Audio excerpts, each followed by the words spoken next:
ದೇವರು ಹಾಗಾದ್ರೆ ನಮ್ಮ ಜೀವಿತದಲ್ಲಿ ಒದಗಿಸುವಾಗ ಯಾವ ಕಾರ್ಯಗಳನ್ನು ದೇವರು ಮಾಡಲಿಕ್ಕಿದ್ದಾರೆ?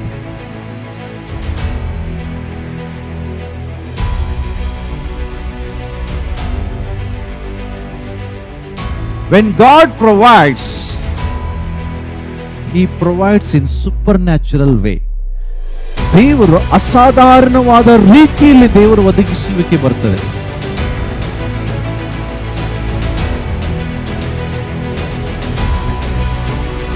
ರಾತ್ರಿ ಮೀನು ಹಿಡಿಯುವುದು ನ್ಯಾಚುರಲ್, ಆದರೆ ಮುಂಜಾನೆ ಮೀನು ಸಿಗುವುದು ಸೂಪರ್ ನ್ಯಾಚುರಲ್. ಹೋಲ್ ನೈಟ್ ಪ್ರಯಾಸ ಪಟ್ಟು ಒಂದು ಮೀನು ಸಿಕ್ಕಿಲ್ಲ. ಆದರೆ ಸ್ವಾಮಿಗೆ ಹೇಳ್ತಾ ಇದ್ದಾರೆ, ಈಗ ನೀವು ನಿಮ್ಮ ಬಲಭಾಗಕ್ಕೆ ಬಲೆಯನ್ನು ಬೀಸಿ ತಿಳ್ಕೊಡ್ರಿ, ಇಲ್ಲಿ ಮೀನು ಸಿಕ್ಕಿಲ್ಲ, ದೇವರ ಹೇಳ್ತಾರೆ ಈಗ ಇಲ್ಲಿ ಬೆಲೆ ಹಾಕಿ ಇಷ್ಟೇ. ಯಾವಾಗ? ಅದು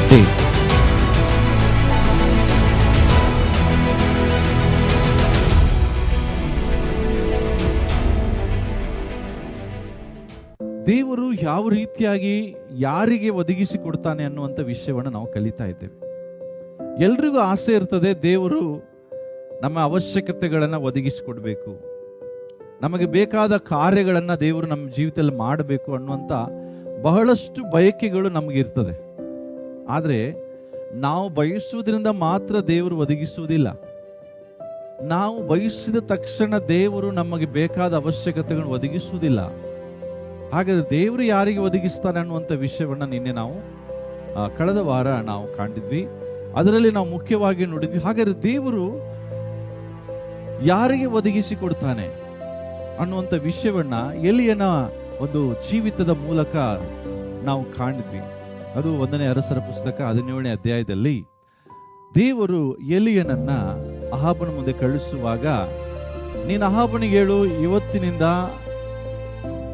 ಕೆಲವು ವರ್ಷಗಳವರೆಗೂ ನಿಮ್ಮ ದೇಶದಲ್ಲಿ ಮಳೆಯಾಗಲಿ ಮಂಜಾಗಲಿ ಬೀಳುವುದಿಲ್ಲ, ಕಾರಣ ನೀವು ದೇವರಿಗೆ ಮಾಡಿದ ಪಾಪ. ಯಾವಾಗ ಈ ಮಾತನ್ನು ಹೇಳ್ತಾರೋ ದೇವರು ಆ ಒಂದು ದೇಶದಲ್ಲಿ ಬರಗಾಲವನ್ನು ಬರಮಾಡ್ತಾರೆ. ಎಲ್ಲ ದೇಶದ ಜನರಿಗೆ ಬರಗಾಲ ಇರುವಾಗ ಕುಡಿಲಿಕ್ಕೆ ನೀರು, ತಿನ್ಲಿಕ್ಕೆ ಆಹಾರದ ಕೊರತೆ ಉಂಟಾಗ್ತದೆ. ಇಂಥ ಸಮಯದಲ್ಲಿ ದೇವರು ಎಲಿಯನಿಗೆ ಹೇಳ್ತಾರೆ, ಎಲ್ಲರಿಗೂ ಸಮಸ್ಯೆ ಇದೆ, ಎಲ್ರಿಗೂ ಊಟದ ಕೊರತೆ ಇದೆ, ಎಲ್ರಿಗೂ ನೀರಿಲ್ಲದೆ ಇದ್ದಾರೆ, ಆದ್ರೆ ನಿನ್ನನ್ನು ಮಾತ್ರ ನಾನು ಹಾಗೆ ಇಡ್ಲಿಕ್ಕೆ ಬಿಡುವುದಿಲ್ಲ. ಅದಕ್ಕಾಗಿ ನೀನೇನ್ ಮಾಡು, ನಾನು ಹೇಳುವ ಸ್ಥಳಕ್ಕೆ ನೀನು ಹೋಗು, ಅಲ್ಲಿ ನಿನಗೆ ಬೇಕಾದ ನೀರು, ನಿನಗೆ ಬೇಕಾದ ಆಹಾರ ಸಿಗ್ತದೆ. ಹಾಗಾದ್ರೆ ಇದರ ಅರ್ಥ ಏನು? ಎಲ್ರಿಗೂ ಬರಗಾಲ ಇದೆ, ದೇವರು ಎಲ್ರಿಗೂ ಒದಗಿಸಿಕೊಡ್ತಾ ಇಲ್ಲ, ಆದ್ರೆ ಕೇವಲ ಒಬ್ಬ ವ್ಯಕ್ತಿಗೆ ಮಾತ್ರ ದೇವರು ಒದಗಿಸಿಕೊಡ್ತಾ ಇದ್ದಾನೆ. ಯಾಕೆ? ಕಾರಣ ದೇವರು ಯಾರಿಗೆ ಮಾರ್ಗದರ್ಶನ ಮಾಡ್ತಾನೋ, ದೇವರು ಯಾರನ್ನ ನಡೆಸ್ತಾನೋ ಆ ವ್ಯಕ್ತಿ ದೇವರ ಮಾರ್ಗದರ್ಶನದಲ್ಲಿ ನಡೆದರೆ ಅವರಿಗೆ ದೇವರು ಒದಗಿಸಿಕೊಡ್ತಾನೆ. ಅದನ್ನೇ ನಾವು ಕಳೆದ ವಾರ ನೋಡಿದ್ವಿ. ಏನಂತ ಹೇಳಿ, ವೇರ್ ಗಾಡ್ ಗೈಡ್ಸ್ ಹಿ ಪ್ರೊವೈಡ್ಸ್. ಎಲ್ಲಿ ದೇವರು ನಡೆಸ್ತಾನೋ ಅಲ್ಲಿ ನಮಗೆ ದೇವರು ಒದಗಿಸಿಕೊಡ್ತಾನೆ. ನನ್ನ ಮನಸ್ಸಿಗೆ ಬಂದ ಕಡೆ ಹೋದ್ರೆ ದೇವರು ಒದಗಿಸಿಕೊಡುವುದಿಲ್ಲ. ದೇವರು ನನ್ನನ್ನು ಎಲ್ಲಿ ಕಳಿಸ್ತಾನೋ ನಾನು ಅಲ್ಲಿ ಹೋದ್ರೆ ಅಲ್ಲಿ ನನಗೆ ಬೇಕಾದ ಒದಗಿಸುವಿಕೆ ಇದೆ. ನನಗೆ ಇಷ್ಟವಾದ ಕೆಲಸ ಮಾಡುವಾಗ ದೇವರ ಪ್ರೊವಿಷನ್ ಸಿಗಲ್ಲ, ದೇವರು ಹೇಳಿದ ಕೆಲಸ ಮಾಡುವಾಗ ನನಗೆ ಬೇಕಾದ ಪ್ರೊವಿಷನ್ ಸಿಗ್ತದೆ. ದೇವರು ನೀನು ಇಲ್ಲಿದ್ಕೊಂಡ್ರೆ ನಿಂಗೇನು ಸಿಗಲ್ಲ, ನೀನೇನ್ ಮಾಡು, ಇಲ್ಲಿಂದ ಯೋರ್ದಾನ್ ಹೊಳೆ ಆಚೆಯಲ್ಲಿರುವಂತ ಕೆರೆತ್ ಹಳ್ಳದಲ್ಲಿ ಹೋಗಿ ಅಡಗಿಕೋ. ಅಲ್ಲಿ ನಿನಗೆ ಕುಡಿಲಿಕ್ಕೆ ನೀರು ಸಿಗ್ತದೆ, ತಿನ್ಲಿಕ್ಕೆ ಕಾಗೆ ಮೂಲಕ ಆಹಾರ ಸಿಗ್ತದೆ. ಒಂದು ವೇಳೆ ನೀನು ಇಲ್ಲೇ ಇದ್ರೆ ನಿನಗೆ ಸಿಗುವುದಿಲ್ಲ. ಇದರ ಅರ್ಥ ಏನು? ನಮ್ಮ ಜೀವಿತದಲ್ಲಿ ನಮಗೆ ಬೇಕಾಗಿದ್ದೆಲ್ಲವನ್ನ ದೇವರಿಂದ ನಾನು ಹೊಂದಿಕೊಳ್ಬೇಕಾದ್ರೆ ನಾವು ಮಾಡಬೇಕಾದ ಒಂದು ಕೆಲಸ, ದೇವರು ಹೇಳಿದ ಕಾರ್ಯವನ್ನು ಮಾಡಬೇಕು. ದೇವರು ಹೇಳುವಂತ ಸ್ಥಳಕ್ಕೆ ನಾನು ಹೋಗಬೇಕು. ಯಾವಾಗ ಲೋಟನು ತನ್ನ ಮನಸ್ಸಿಗೆ ಬಂದ ಕಡೆ ಹೋದನೋ ಅಲ್ಲಿ ಅವನಿಗೆ ನಾಶನ ಆಯ್ತು. ಆದರೆ ದೇವರು ತೋರಿಸುವ ಸ್ಥಳಕ್ಕೆ ಯಾವಾಗ ಅಬ್ರಾಮನು ಹೋದನೋ ಅಲ್ಲಿ ಅಬ್ರಾಮನಿಗೆ ಆಶೀರ್ವಾದ ಆಯ್ತು. ಪ್ರಿಯರೇ, ಎಲ್ರಿಗೆ ದೇವರು ಒದಗಿಸುವುದಿಲ್ಲ. ಯಾರೇ ದೇವರ ಮಾರ್ಗದರ್ಶನವನ್ನ ಕೇಳಿ ಅಲ್ಲಿ ನಡೀತಾರೋ ಅವರಿಗೆ ದೇವರು ಒದಗಿಸಿಕೊಡ್ತಾರೆ. ಇವತ್ತು ಬಹಳಷ್ಟು ಸಮಸ್ಯೆ ಏನಾಗ್ತಾ ಇದೆ ಅಂದ್ರೆ, ನಮ್ಮ ಮನಸ್ಸಿಗೆ ಬಂದಂಗೆ ನಾವು ಜೀವಿಸ್ಲಿಕ್ಕೆ ಹೋಗ್ತಾ ಇದ್ದೇವೆ. ಅಲ್ಲಿ ನಮಗೆ ಸಮಸ್ಯೆಗಳು ಉಂಟಾಗ್ತಾ ಇದೆ. ದೇವರು ಅಂತ ಬರಗಾಲದಲ್ಲಿ ಎಲ್ಲರೂ ಕೊರತೆಯಲ್ಲಿ ಸತ್ರು, ಆದ್ರೆ ಎಲಿಯನ್ನು ಸಾಯಲಿಲ್ಲ. ಕಾರಣ ಅವನು ದೇವರು ಹೇಳುವ ಸ್ಥಳಕ್ಕೆ ಹೋದ, ದೇವರು ಹೇಳುವ ರೀತಿಯಲ್ಲಿ ನಡೆದ. ಅಲ್ಲಿ ದೇವರು ಅವನಿಗೆ ಬೇಕಾದದ್ದೆಲ್ಲವನ್ನು ಒದಗಿಸಿಕೊಟ್ರು. ಹಲ್ಲೆಲೂಯ. ಇಲ್ಲೇ ಇದ್ದೀರಾ? ಇದನ್ನು ನಾವು ಕಳೆದ ವಾರ ನೋಡಿದ್ವಿ. ಇದನ್ನು ನಾನು ಮತ್ತೆ ವಿವರವಾಗಿ ಹೇಳಲಿಕ್ಕೆ ಹೋಗುವುದಿಲ್ಲ. ಹಾಗೆ ಎರಡನೇದಾಗಿ ನಾವು ನೋಡಿದ್ವಿ, ಕೇವಲ ದೇವರು ಎಲ್ಲಿ ನಮ್ಮನ್ನು ನಡೆಸ್ತಾನೋ ಅಲ್ಲಿ ಕೇವಲ ದೇವರು ನಮಗೆ ಒದಗಿಸಿಕೊಡುವುದಿಲ್ಲ, ಅಲ್ಲಿ ದೇವರು ನಮ್ಮನ್ನು ಮರೆ ಮಾಡ್ತಾನೆ. ಅರ್ಥ ಏನು? Where God leads us there he hides. ಅಂದ್ರೆ ಎಲ್ಲಿ ದೇವರು ನನಗೆ ಹೋಗಂತ ಹೇಳ್ತಾನೋ ನಾನು ಅಲ್ಲಿ ಹೋಗುವಾಗ ದೇವರು ನನ್ನನ್ನು ಸಂರಕ್ಷಿಸ್ತಾನೆ. ನಮ್ಮ ಸಂರಕ್ಷಣೆ ನನ್ನ ಮನಸ್ಸಿಗೆ ಬಂದ ಕಡೆ ಇಲ್ಲ, ನನ್ನ ಸಂರಕ್ಷಣೆ ದೇವರು ನಡೆಸುವ ಸ್ಥಳದಲ್ಲಿದೆ. ದೇವರು ನಿನಗೆ ಎಲ್ಲಿ ಹೇಳ್ತಾನೆ ನೀನು ಅಲ್ಲಿ ಹೋಗುವಾಗ ನೀನು ಕೇಳೋದೇ ಬೇಡ, ದೇವರೇ ನಿನಗೆ ಸಂರಕ್ಷಣೆ ಕೊಡುವನಾಗಿದ್ದಾನೆ. ದೇವರು ಹೇಳ್ತಾರೆ, ನೀನು ಕೆರೆತ್ ಹಳ್ಳದಲ್ಲಿ ಅಡಗಿಕೋ. ಯಾಕೆ? ಯಾವಾಗ ಅಹಾಬನಿಗೆ ಈತನು ಹೇಳ್ದ ಇನ್ನು ಮುಂದೆ ಈ ದೇಶದಲ್ಲಿ ಮಳೆ ಬೀಳುವುದಿಲ್ಲ ಅಂತ, ಆಗ ಅಹಾಬನ ದುಷ್ಟ ಹೆಂಡತಿ ಇಜ್ಬೇಲಳು ಎಲಿಯನಿಗೆ ವಿರೋಧವಾಗಿ ಅವರು ಹೊಂಚಾಕ್ತಾರೆ, ಇವನನ್ನು ಹೇಗಾದ್ರೂ ಮಾಡಿ ಸಾಯಿಸೋಣ ಅಂತ. ಆದ್ರೆ ದೇವರು ಹೇಳ್ತಾರೆ, ಯಾವ ಕೇಡು ನಿನಗೆ ಸಂಭವಿಸುವುದಿಲ್ಲ, ಕಾರಣ ನಾನು ನಿನ್ನನ್ನು ಸಂರಕ್ಷಿಸ್ತೇನೆ. ಬಟ್ ಎಲ್ಲಿ? ನಿನ್ನ ಮನಸ್ಸಿಗೆ ಬಂದ ಸ್ಥಳದಲ್ಲಿ ಹೋಗುವಾಗ ಅಲ್ಲ, ನಾನು ತೋರಿಸುವ ದೇಶಕ್ಕೆ, ನಾನು ತೋರಿಸುವ ಸ್ಥಳಕ್ಕೆ ನೀನು ಹೋಗುವುದಾದ್ರೆ, ನಾನು ಹೇಳುವ ಕಾರ್ಯವನ್ನು ನೀನು ಮಾಡುವುದಾದ್ರೆ ಅಲ್ಲಿ ನಿಮ್ಮ ಸಂರಕ್ಷಣೆ ಇದೆ. ಪ್ರಿಯರೇ, ಇವತ್ತು ಸೈತಾನು ಪ್ರತಿಯೊಬ್ಬರಿಗೆ ವಿರೋಧವಾಗಿ ಹೊಂಚಾಗ್ತಿದ್ದಾನೆ, ಹೇಗಾದ್ರೂ ನಿಮ್ಮನ್ನು ಹಾಳು ಮಾಡಬೇಕು, ಹೇಗಾದ್ರೂ ನಿಮ್ಮನ್ನು ನಾಶ ಮಾಡಬೇಕೆಂಬುದಾಗಿ.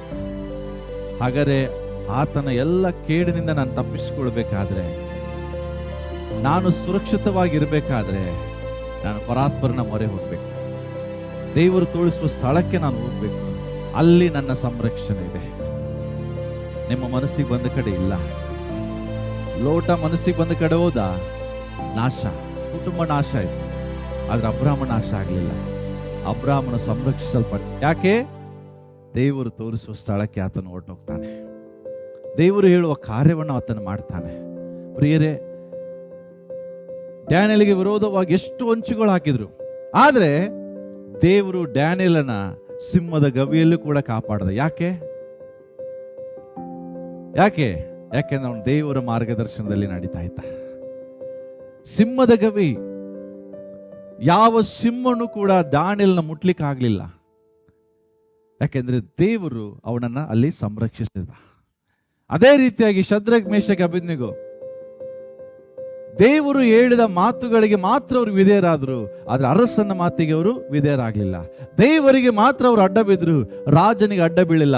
ಇದರಿಂದ ಅವರನ್ನ ಬೆಂಕಿಯಲ್ಲಿ ಹಾಕಿದ್ರು. ಅದು ದೇವರ ವಾಕ್ಯ ಹೇಳ್ತದೆ, ದೇವರು ಅವರನ್ನ ಬೆಂಕಿಯಿಂದ ಕಾಪಾಡಿದ.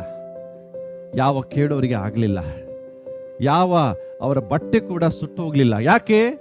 ದೇವರು ಅವರನ್ನ ಸಂರಕ್ಷಿಸ್ತಾನೆ. ದೇವರು ನಿನ್ನನ್ನು ನಡೆಸುವಾಗ ಎಂಥದೇ ನಿನಗೆ ವಿರೋಧವಾದಂತ ಸೈತಾನನ ಒಂದು ತಂತ್ರಗಳು ರೂಪಿಸಿದ್ರು, ನಿನಗೆ ಮಾತ್ರ ಯಾವ ಕೇಡು ಸಂಭವಿಸುವುದಿಲ್ಲ. ಹಲೋ, ಇಲ್ಲೇ ಇದ್ದೀರಾ?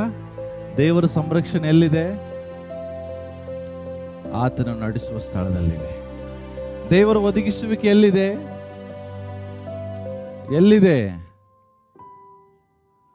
ಆತನ ನಡೆಸುವ ಸ್ಥಳದಲ್ಲಿದೆ. ಪಕ್ಕದವ್ರ ಕೈ ಕೊಚ್ಚಿ ಹೇಳ್ರಿ, ನಿನ್ನ ಮನಸ್ಸಿಗೆ ಬಂದ ಕಡೆ ನಡಿಬೇಡ, ದೇವರು ತೋರಿಸುವ ಸ್ಥಳದಕ್ಕೆ ಹೋಗು. ನಿನ್ನ ಮನಸ್ಸಿಗೆ ಬಂದಂಗೆ ಜೀವಿಸಬೇಡ, ದೇವರು ಹೇಳುವ ರೀತಿಯಲ್ಲಿ ಜೀವಿಸು. ಹಲೋ, ಕೇವಲ ಕೈ ಕೊಟ್ಟು ಹೇಳಿಕಷ್ಟೇ ಅಲ್ಲ ಇದು, ಅವ್ರನ್ನ ಎಚ್ಚರಿಸಲಿಕ್ಕೆ. ಸುಮ್ಮನೆ ಎಲ್ರಿಗೂ ಅದಕ್ಕೆ ಸಮಸ್ಯೆ ಏನು ಗೊತ್ತಾ? ಯಾಕೆ ನನಗೆ ದೇವರು ಇನ್ನೂ ಅಭಿವೃದ್ಧಿ ಪಡಿಸ್ತಿಲ್ಲ? ಯಾಕೆ ದೇವರು ಇನ್ನೂ ನನ್ನನ್ನು ಆಶೀರ್ವದಿಸ್ತಿಲ್ಲ? ಕಾರಣ ಇಷ್ಟೇ, ನಿನ್ನ ಮನಸ್ಸಿಗೆ ಬಂದ ಕಡೆ ನೀನು ಹೋಗ್ತಾ ಇದೀಯಾ, ನಿನ್ನ ಮನಸ್ಸಿಗೆ ಬಂದ ಕೆಲಸವನ್ನು ಮಾಡ್ತಾ ಇದೀಯ. ಅದು ನಿಲ್ಲಿಸು. ಇವತ್ತಿನಿಂದ ದೇವರು ಹೇಳುವ ಸ್ಥಳಕ್ಕೆ ಹೋಗು, ದೇವರು ಹೇಳುವ ಕಾರ್ಯಗಳನ್ನು ಮಾಡು. ನಿನ್ನ ಸಂರಕ್ಷಣೆ ಅಲ್ಲೇ ಇದೆ, ನಿನಗೆ ಬೇಕಾದ ಒದಗಿಸುವಿಕೆನೂ ಅಲ್ಲೇ ಇದೆ. ಹಲ್ಲೆಲೂಯಾ. ಎಲ್ಲೇ ಇದ್ದೀರಾ?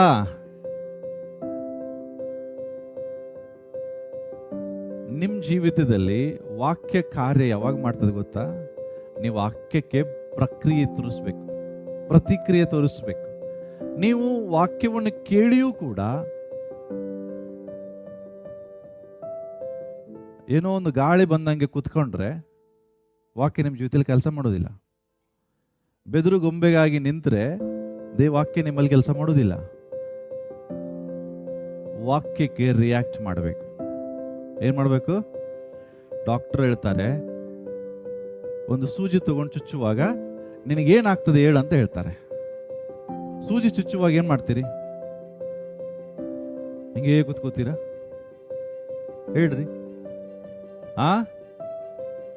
ಹಾ ಅಂತೀರಲ್ಲ, ಮೈ ಶೇಕ್ ಮಾಡ್ತೀರಲ್ಲ. ಯಾಕೆ? ಚುಚ್ಚುವಾಗ ಏನಾಗತ್ತೆ? ಸ್ಪರ್ಶ ಆಗತ್ತೆ, ನೋವಾಗತ್ತೆ. ಆದ್ರೆ ಕೆಲವ್ರು ಚುಚ್ಚಿದ್ರು ಸುಮ್ಮನೆ ಇರ್ತಾರೆ. ತಿಳ್ಕೊಡ್ರಿ, ಕುಷ್ಠರೋಗ ಹಿಡ್ದಿದೆ. ಅರ್ಥ ಆಯ್ತಾ? ಸೂಜಿ ಚುಚ್ಚಿದ್ರು ರಿಯಾಕ್ಟ್ ಮಾಡದಿದ್ರೆ ಏನಾಗಿದೆ? ಏನಾಗಿದೆ? ಎಷ್ಟು ಜನರಿಗೆ ಬಂದಿದೆ ಇಲ್ಲಿ? ಆತ್ಮಿಕವಾದ ಕುಷ್ಠರೋಗ ಎಷ್ಟು ಜನರಿಗೆ ಬಂದಿದೆ? ಬಂದಿಲ್ವಾ? ಆಗ ರಿಯಾಕ್ಟ್ ಮಾಡ್ತೀರಿ. ದೇವರ ವಾಕ್ಯದಲ್ಲಿ ಜೀವ ಇದೆ. ಇದು ಸೂಜಿ ಅಲ್ಲ. ಬೈಬಲ್ ಹೇಳ್ತದೆ ಇಬ್ಬಾಯಿ ಕತ್ತಿ, ಇಬ್ಬಾಯಿ ಕತ್ತಿಗಿಂತ ಹದ ಆಗಿದೆ.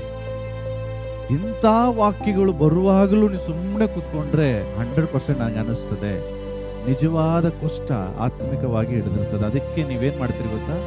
ರಿಯಾಕ್ಟೇ ಮಾಡೋದಿಲ್ಲ. ಔಷಧಿ ಹೆಂಗೆ ಹಚ್ಬಿಡ್ತದೆ ಹೇಳ್ರಿ?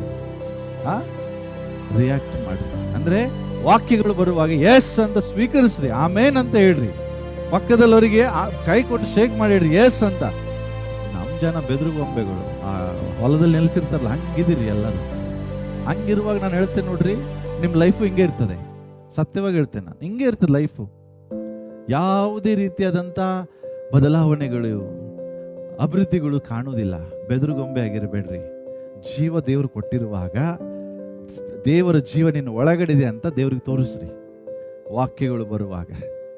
ಹಲೋ, ಇನ್ನೂ ಹಂಗೆ ಏನು ಹೇಳಿದ್ರು ಅಷ್ಟೇ ಪಾಸ್ಟ್ರೆ, ನೀವೇನೇ ಒದರ್ಕೊಳ್ರಿ, ನಾವು ಮಾತ್ರ ಹಿಂಗೆ. ನನಗೇನು ಲಾಸ್ ಇಲ್ಲ ಪ್ರಿಯರೇ, ನನಗೆ ₹1 ಲಾಸ್ ಇಲ್ಲ. ಲಾಸ್ ನಿಮಗೆ. ಯಾಕೆಂದ್ರೆ ವಾಕ್ಯಗಳು, ಇಂಥ ವಾಕ್ಯಗಳು ಸಿಗುವಾಗ ನೀವು ಸ್ವೀಕರಿಸುವುದಿಲ್ಲ ಅಂದ್ರೆ ಏನ್ ಹೇಳ್ಬೇಕು ನಿಮಗೆ? ಆದ್ರೆ 100 ಜನ ಹೊರಗಡೆ ಇರುವಂತ ಜನರು ವಾಕ್ಯಕ್ಕಾಗಿ ದಾಹದಿಂದ ಕಾಯ್ತಿರ್ತಾರೆ. ಹಲೋ, ಇವರು ಒದಗಿಸಿಕೊಡ್ತಾನೆ. ಸರಿ ಇಲ್ಲ, ಇದು ಸೌಂಡ್ ಬರ್ತಾ ಇದೆ ಹಿಂದೆ, ಏನ್ ಸ್ವಲ್ಪ ಜೋರಾಗ್ಬೇಕಾ? ದೇವರು ಯಾರಿಗೆ ಒದಗಿಸಿಕೊಡ್ತಾನೆ? ಸೌಂಡ್ ಇಲ್ಲ. ದೇವರು ಯಾರಿಗೆ ಒದಗಿಸಿಕೊಡ್ತಾನೆ? ದೇವರ ಮಾರ್ಗದಲ್ಲಿ ನಡೆಯುವವರಿಗೆ. ದೇವರು ಯಾರನ್ನು ಸಂರಕ್ಷಿಸ್ತಾನೆ? ದೇವರ ಮಾರ್ಗದಲ್ಲಿ ನಡೆಯುವವರಿಗೆ, ದೇವರ ಮಾರ್ಗದರ್ಶನದಲ್ಲಿ ಜೀವಿಸುವವರಿಗೆ, ದೇವರು ತೋರಿಸುವ ಸ್ಥಳದಲ್ಲಿ ಹೋಗುವವರಿಗೆ ಮಾತ್ರ ದೇವರು ಒದಗಿಸ್ತಾನೆ, ಸಂರಕ್ಷಿಸ್ತಾನೆ. ಎಲ್ರಿಗೂ ಇಲ್ಲ. ನೀನು ಎಷ್ಟೇ ಉಪವಾಸ ಮಾಡು, ದೇವರು ಹೇಳಿದ ಕಾರ್ಯವನ್ನು ಮಾಡದಿದ್ರೆ ನಿಂಗೆ ಏನು ಸಿಗುವುದಿಲ್ಲ. ಎಷ್ಟೇ ಪ್ರಾರ್ಥನೆ ಮಾಡು, ದೇವರು ಹೇಳುವ ಸ್ಥಳಕ್ಕೆ ನೀನು ಹೋಗದಿದ್ರೆ ನಿಂಗೆ ಏನು ಸಿಗುವುದಿಲ್ಲ. ನಿನ್ನ ಜೀವಿತದಲ್ಲಿ ಎಲಿಯನು ಅನುಭವಿಸಿದಂತ ಅನುಭವ ನಿನಗೆ ಬೇಕಾದ್ರೆ ದೇವರು ಹೇಳುವ ಸ್ಥಳದಲ್ಲಿ ನೀನು ನಡಿ. ಅರ್ಥ ಏನು? ಫಸ್ಟ್ ಹಾಗಾದ್ರೆ ನಾನು ಊರು ಬಿಟ್ಟು ಹೋಗ್ಬೇಕಾ? ಅಲ್ಲ, ನಿನಗೆ ಹೇಳ್ತಿಲ್ಲ ದೇವರು ಊರು ಬಿಟ್ಟು ಹೋಗಂತ. ದೇವರು ಕೆಲವು ಸ್ಥಳಕ್ಕೆ ಹೋಗ್ಬೇಡ ಅಂತ ಹೇಳ್ತಾನೆ. ದೇವರು ಕೆಲವು ಸ್ಥಳದಲ್ಲಿ ಕಾಲಿಡಬೇಡ ಅಂತ ಹೇಳ್ತಾರೆ. ಅದನ್ನೇನು ಮಾಡು. ಹಾಗಾದ್ರೆ ದೇವರು ತೋರಿಸುವಂತ ದೇವರ ಸಾನ್ನಿಧ್ಯವೇ ದೇವರು ತೋರಿಸುವ ಸ್ಥಳ. ಬಹಳ ಜನರಿಗೆ ದೇವರ ಸಾನ್ನಿಧ್ಯಕ್ಕೆ ಬರಕ್ ಮನಸ್ಸಿಲ್ಲ, ಬೇರೆ ಎಲ್ಲ ಕಡೆ ಮನಸ್ಸಿದೆ. ನೋ, ದೇವರು ನಿನಗೆ ಏನ್ ಹೇಳ್ತಾರೆ ಅಲ್ಲಿ ನೀನು ಹೋಗಿ ಮಾಡು. ಹಾಗೆ ನಾವು ಹೇಳಿದ್ವಿ ಮೂರನೇದಾಗಿ, ಹಾಗಾದ್ರೆ ದೇವರು ಒದಗಿಸುವಾಗ ಯಾವ ರೀತಿ ಒದಗಿಸ್ತಾನೆ? ದೇವರಿಗೆ ಎಲ್ಲಿ ಒದಗಿಸ್ತಾನಂತ ಹೇಳಿದೆ, ಹೌದಾ? ದೇವರು ಎಲ್ಲಿ ಒದಗಿಸಿಕೊಡ್ತಾನೆ? ಆತನು ಎಲ್ಲಿ ನಮ್ಮನ್ನು ನಡೆಸ್ತಾನೋ ಅಲ್ಲಿ ದೇವರು ಒದಗಿಸುವಿಕೆ. ಹಾಗಾದ್ರೆ ದೇವರು ಒದಗಿಸುವಾಗ ಯಾವ ರೀತಿ ಒದಗಿಸ್ತಾನೆ ಅನ್ನುವಂಥದ್ದು ನಾವು ಕಲೀಲಿಕ್ಕಿದ್ದೇವೆ. ಹಾಗಾದ್ರೆ ದೇವರು ಒದಗಿಸಿದರೆ ತಿಳ್ಕೊಡ್ರಿ, ನಮಗೆ ಬೇಕಾದ ರೀತಿಯಲ್ಲಿ ದೇವರು ಒದಗಿಸುವುದಿಲ್ಲ. ಅಂದ್ರೆ ಏನು? ಬಹಳಷ್ಟು ಜನ ಪ್ರಾರ್ಥಿಸ್ತಿರ್ತಾರೆ, ದೇವರೇ ನನಗೆ ಅದು ಕೊಡು, ನನಗೆ ಇದು ಕೊಡು, ನನ್ನ ಜೀವಿತದಲ್ಲಿ ಇಂಥ ಕಾರ್ಯವನ್ನು ಮಾಡು. ನೋ, ದೇವರು ನಿನಗೆ ಏನು ಬೇಕೋ ಅದನ್ನು ಕೊಡುವುದಿಲ್ಲ. ನಿನಗೇನು ಅವಶ್ಯಕತೆ ಇದೆ ಅದನ್ನು ದೇವರು ಕೊಡ್ತಾರೆ. ಹಲೋ, ಬಹಳಷ್ಟು ಸಾರಿ ನಾವು ಆಸೆ ಪಟ್ಟು ಬಹಳ ವಿಷಯಗಳನ್ನ ಕೇಳ್ತೇವೆ. ನೀನು ಆಸೆ ಪಡುವ ಎಲ್ಲಾ ವಿಷಯಗಳು ನಿನಗೆ ಸಿಗುವುದಿಲ್ಲ. ನೀನು ಇಷ್ಟಪಡುವ ಎಲ್ಲ ಸಂಗತಿಗಳು ನಿನಗೆ ಒದಗುವುದಿಲ್ಲ. ಹಾಗಾದ್ರೆ ಯಾವ ವಿಷಯ ನಿನಗೆ ಒದಗಿಸ್ತಾರೆ ದೇವರು? ನಿನಗೆ ಆ ಟೈಮಲ್ಲಿ ಏನು ಅವಶ್ಯಕತೆ ಇದೆಯೋ ಅದನ್ನು ಮಾತ್ರ ದೇವರು ಒದಗಿಸಿಕೊಡ್ತಾರೆ. ಎಲಿಯನು ದೇವರ ಸ್ವರವನ್ನು ಕೇಳಿದಂಥ ವ್ಯಕ್ತಿ, ದೇವರ ಹಿಂದೆ ಹೋಗುವಂತ ವ್ಯಕ್ತಿ, ದೇವರಿಗಾಗಿ ಜೀವಿಸುವಂತ ವ್ಯಕ್ತಿ, ದೇವರಿಗಾಗಿ ಎಲ್ಲವನ್ನ ಬಿಟ್ಟು ಪ್ರಾಣ ಹೋದ್ರೂ ಪರವಾಗಿಲ್ಲ ಅಂತೇಳಿ ದೇವರ ಮಾತನ್ನ ಕೇಳಿ ಆಹಾಬನ ಮುಂದೆ ನಿಂತಂತ ವ್ಯಕ್ತಿಗೂ ಕೂಡ ದೇವರು ಎಲ್ಲವನ್ನು ಒದಗಿಸಿಕೊಡ್ಲಿಲ್ರಿ. ಇಡೀ 1 ವರ್ಷಕ್ಕೆ ಬೇಕಾದಂತ ಅವಶ್ಯಕತೆಗಳನ್ನ ಒದಗಿಸಿಕೊಡ್ಲಿಲ್ಲ. ಆ ಸಮಯಕ್ಕೆ ಏನ್ ಬೇಕೋ ಅದನ್ನ ಮಾತ್ರ ದೇವರು ಒದಗಿಸಿಕೊಟ್ರು. ಬೆಳಗಿನ ಜಾವ ಆಹಾರ ಅಷ್ಟೇ ಒದಗಿಸಿಕೊಟ್ರು. ಸಂಜೆ ಊಟ ಬೆಳಗ್ಗೆ ಕೊಡ್ಲಿಲ್ಲ ದೇವರು ಅವನಿಗೆ. ಮಧ್ಯಾಹ್ನದ ಊಟ ಮಧ್ಯಾಹ್ನ ಕೊಟ್ರು, ರಾತ್ರಿ ಊಟ ರಾತ್ರಿಗೆ ಕೊಟ್ರು. ಕಾರಣ ಏನು? ಒಂದೇ ಪ್ರಿಯರೇ, ಯಾಕೆಂದ್ರೆ ದೇವರು ಬಯಸ್ತಾನೆ ನೀನ್ ಪ್ರತಿದಿನ ಪ್ರತಿ ಕ್ಷಣ ನಿನ್ ದೇವರ ಮೇಲೆ ಅವಲಂಬಿತವಾಗ್ಬೇಕು. ಯಾಕೆಂದ್ರೆ ನಾವೇನ್ ಮಾಡ್ತೀವಿ, ಅಪ್ಪಿತಪ್ಪಿ ದೇವರು 1 ವರ್ಷಕ್ಕೆ 10 ವರ್ಷಕ್ಕೆ ಬೇಕಾದಷ್ಟನ್ನ ಒಂದೇ ಸಾರಿ ಕೊಟ್ಬಿಟ್ರೆ ಬಹಳ ಸಾರಿ ನಾವು ದೇವರ ಮೇಲೆ ಅವಲಂಬಿತವಾಗೋದನ್ನ ಬಿಟ್ಬಿಡ್ತೇವೆ. ಕಂಪ್ಲೀಟ್ ಆಗಿ ಎದ್ರ ಮೇಲೆ ಡಿಪೆಂಡ್ ಆಗ್ಲಿಕ್ಕೆ ಸ್ಟಾರ್ಟ್ ಮಾಡ್ತೇವೆ. ಗೊತ್ತಾ, ನಮಗೇನು ದೇವರು ಒದಗಿಸಿಕೊಟ್ಟಿದ್ದಾನೋ ಅದ್ರ ಮೇಲೆ ಡಿಪೆಂಡ್. ಅಂದ್ರೆ ಕೆಲಸ, ವ್ಯಾಪಾರ, ಆಸ್ತಿ, ಹಣ, ಇದ್ರ ಮೇಲೆ ನಾವು ಅವಲಂಬಿತ ಆಗ್ಲಿಕ್ಕೆ ಪ್ರಾರಂಭಿಸ್ತೇವೆ. ಅದಕ್ಕಾಗಿ ಕೆಲವು ಸಾರಿ ದೇವರು 1 ವರ್ಷಕ್ಕೆ ಬೇಕಾಗುವಷ್ಟು ಸಂಪತ್ತನ್ನು ದೇವರು ಒಂದೊಂದ್ಸರಿ ಕೊಡೋದಿಲ್ಲ. ಕೆಲವು ಸೀಸನ್ಗಳು ನಮ್ಮ ಲೈಫಲ್ಲಿ ಇರ್ತದೆ. ಆಯಾ ಅವಶ್ಯಕತೆಗಳನ್ನ ಆಯಾ ಸಮಯಕ್ಕೆ ದೇವರು ಒದಗಿಸಿಕೊಡ್ತಾನೆ. ದೇವರಿಗೆ ಗೊತ್ತು 2026 ನಿಮಗೆ ಏನ್ ಬೇಕು, 2027ಕ್ಕೆ ಏನ್ ಬೇಕು. 2027ಕ್ಕೆ ಬೇಕಾಗಿದೆ ದೇವರು 2026 ಕೊಡಲ್ಲ. ಈ ವರ್ಷಕ್ಕೆ ನಿನಗೇನು ಬೇಕೋ ಅದನ್ನು ಮಾತ್ರ ದೇವರು ಒದಗಿಸಿಕೊಡ್ತಾನೆ. ದೇವರು ಒದಗಿಸುವಾಗ ಈ ರೀತಿಯಾಗಿ ಒದಗಿಸ್ತಾನೆ. ಅದಕ್ಕಾಗಿ ಒಂದೇ ದಿನ ಬಿಲಿಯನರ್ ಆಗ್ಬೇಕಂತ ಆಸೆ ಪಡಬೇಡ್ರಿ. ಒಂದೇ ದಿನ ಕೋಟ್ಯಾಧಿಪತಿ ಆಗ್ಬೇಕು ದೇವ್ರೆ ಅಂತ ಆಸೆ ಪಡಬೇಡ್ರಿ. ನಿನ್ನ ಆಸೆ ತಕ್ಕ ಹಾಗೆ ದೇವರು ಏನನ್ನು ಒದಗಿಸಿಕೊಡೋದಿಲ್ಲ. ನಿನಗೇನು ಅವಶ್ಯಕತೆ ಇದೆಯೋ ಅದನ್ನು ಮಾತ್ರ ದೇವರು ಒದಗಿಸಿಕೊಡ್ತಾನೆ. ಹಲ್ಲೆಲೂಯಾ. ಇವತ್ತು 3ನೇ ವಿಷಯ ನಾವು ಕಲೀಲಿಕ್ಕಿದ್ದೀವಿ. ಇದೆಲ್ಲ ಈ 3 ವಿಷಯ ಕಲ್ತ್ವಿ. 4ನೇ ವಿಷಯ ಇವತ್ತು ನಾವು ಕಲೀಲಿಕ್ಕಿದ್ದೇವೆ. ಹಾಗಾದ್ರೆ ಇದು ಬಹಳ ಇಂಪಾರ್ಟೆಂಟ್. ಈ 3 ವಿಷಯ ಕಳೆದ ವಾರದ ನಾನು ಹೇಳಿದೆ. ಈಗ ನಾನು ಹೇಳುವಂಥದ್ದು, ದೇವರು ಹಾಗಾದ್ರೆ ನಮ್ಮ ಜೀವಿತದಲ್ಲಿ ಒದಗಿಸುವಾಗ ಯಾವ ಕಾರ್ಯಗಳನ್ನ ದೇವರು ಮಾಡ್ಲಿಕ್ಕಿದ್ದಾರೆ. ತಿಳ್ಕೊಡ್ರಿ, ದೇವರು ಒದಗಿಸುವಾಗ ದೇವರು ಸೂಪರ್ ನ್ಯಾಚುರಲ್ ಆಗಿ ಒದಗಿಸಿಕೊಡ್ತಾರೆ. ಸಂತೋಷ ಆಗಲಿಲ್ಲ ಜನರಿಗೆ, ಕೆಲರಿಗೆ ಅರ್ಥನೇ ಆಗಲಿಲ್ಲ. When God provides, he provides in supernatural way. ದೇವರು ಅಸಾಧಾರಣವಾದ ರೀತಿಯಲ್ಲಿ ದೇವರು ಒದಗಿಸುವಿಕೆ ಬರ್ತದೆ. But there is a condition. ಏನು? ಸಾಧಾರಣವಾದಂತ ಕಾರ್ಯಗಳು ಇರುವಾಗ ದೇವರು ಅಸಾಧಾರಣವಾದ ಕಾರ್ಯವನ್ನು ಮಾಡ್ತಾರೆ. ಅಂದ್ರೆ ಏನು? ದೇವರು ನ್ಯಾಚುರಲ್ ಆಗಿರೋದನ್ನ ತೆಗೆದು ಸೂಪರ್ ನ್ಯಾಚುರಲ್ ಮಾಡಲ್ಲ. ನ್ಯಾಚುರಲ್ ಆಗಿರುವಂತ ವಿಷಯಕ್ಕೆ ಸೂಪರ್ ನ್ಯಾಚುರಲ್ ಆಗಿರೋದನ್ನ ಆಡ್ ಮಾಡ್ತಾರೆ. ಬಹಳ ಜನರಿಗೆ ಅರ್ಥ ಆಗ್ತಿಲ್ಲ, ಅದನ್ನು ನಾನು ಮತ್ತೆ ವಿವರಿಸ್ತೇನೆ. ಪ್ರಿಯರೇ, ಈ ಸತ್ಯ ನೀವು ತಿಳ್ಕೊಂಡ್ರೆ, ನಿಜವಾಗಿ ಹೇಳ್ತೇನೆ, ಈಗ ನಾನು ಹೇಳುವಂತ ಕಾರ್ಯದ ಸತ್ಯ ನೀವು ಅರ್ಥ ಮಾಡಿಕೊಂಡ್ರೆ ದೇವರು ಯಾವ ರೀತಿ ನಿಮ್ಮ ಜೀವಿತದಲ್ಲಿ ಕೆಲಸ ಮಾಡ್ತಾನೆ ಅಂತ ನಿಮ್ಗೆ ಅರ್ಥ ಆಗ್ತದೆ. ದೇವರು ನೀವು ತಿಳ್ಕೊಂಡಂಗೆ ಸಾಮಾನ್ಯ ದೇವರಲ್ರಿ. ಆತನು ಅಸಾಧಾರಣವಾದ ದೇವರಾಗಿದ್ದಾನೆ. ಆತನು ಅದ್ಭುತಗಳನ್ನು ಮಾಡುವ ದೇವರಾಗಿದ್ದಾನೆ. He is a miracle working God. ಸುಮ್ಮನೆ ಸಾಮಾನ್ಯ ದೇವರನ್ನ ಆರಾಧಿಸ್ತಾ ಇಲ್ಲ. ಸಾಧ್ಯವಿಲ್ಲದ ಕಾರ್ಯಗಳನ್ನ ಸಾಧ್ಯವಾಗಿ ಮಾಡುವ ದೇವರು. ಅದಕ್ಕೆ ಅವನ ಹೆಸರು ಎಲ್ ಶಡ್ಡಾಯ್, ಸರ್ವಶಕ್ತನಾಗಿದ್ದಾನೆ. ಆ ಸರ್ವಶಕ್ತನಾದ ದೇವರು ನಮ್ಮ ಜೀವಿತದಲ್ಲಿ ಅಸಾಧಾರಣವಾದ ಕಾರ್ಯಗಳನ್ನ ಮಾಡ್ತಾನೆ. ಬಟ್ ಯಾವಾಗ ಮಾಡ್ತಾನೆ? ನೀನು ಸಾಧಾರಣವಾದ ಕಾರ್ಯಗಳನ್ನ ದೇವರಿಗೆ ಮಾಡಿ ತೋರಿಸುವಾಗ. When there is a natural things, he adds supernatural things ಅಂತಾರೆ. ಅಂದ್ರೆ ಏನು? ದೇವರು ಹೇಳ್ತಾರೆ, ಎಲ್ರಿಗೆ ಬರಗಾಲ ಇದೆ, ನೀನ್ ಏನ್ ಮಾಡೀಗ ಕೆರೆತ್ ಹಳ್ಳದಲ್ಲಿ ಹೋಗಿ ಅಡಗಿಕೋ. ಎಲ್ಲಿ ಅಡಗಿಕೋ? ಇಲ್ಲೇ ಇದ್ದೀರಾ? ಓಕೆ.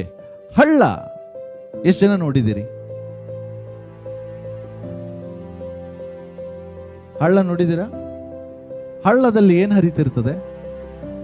ನದಿ ಬೇರೆ, ಹಳ್ಳ ಬೇರೆ, ಗೊತ್ತಾ? ನದಿ ಅಂದ್ರೆ ಹಳ್ಳನು ಫ್ಲೋನ್ ಆಗ್ತದೆ. ಬಟ್ ನದಿಗೂ ಹಳ್ಳಕ್ಕೂ ವ್ಯತ್ಯಾಸ ಏನಂದ್ರೆ, ನದಿ 100 ಹಳ್ಳಗಳು ಸೇರಿ ಒಂದು ನದಿ ಆಗ್ತದೆ. ಎಲ್ಲ ಕಡೆ ನೀರು ಸೇರಿ ಸೇರಿ ಒಂದು ನದಿಯಾಗಿ ಹರಿದು ಅದು ಸಮುದ್ರಕ್ಕೆ ಹೋಗಿ ಟಚ್ ಆಗ್ತದೆ. ಹಳ್ಳ ಅಂತ ಹೇಳಿದ್ರೆ ಒಂದೊಂದು ಸ್ಥಳದಲ್ಲಿ ಹರಿಯುವಂತ ಒಂದು ನೀರು. ಹಳ್ಳ ನ್ಯಾಚುರಲ್. ಹಲೋ, ಕರೆಕ್ಟಾ? ದೇವರು ಹೇಳ್ತಾರೆ, ನೀನು ಎಲ್ಲೋಗು, ಮೊದಲು ನ್ಯಾಚುರಲ್ ಇರುವಂತ ಸ್ಥಳಕ್ಕೆ, ಅಲ್ಲಿ ಸೂಪರ್ ನ್ಯಾಚುರಲ್ ನಾನು ಕಳಿಸಿಕೊಡ್ತೇನೆ. ಹಳ್ಳ ನ್ಯಾಚುರಲ್, ಆದ್ರೆ ಕಾಗೆ ಊಟ ಕೊಡೋದು ಸೂಪರ್ ನ್ಯಾಚುರಲ್. ಗೊತ್ತಾ ನಿಮಗೆ?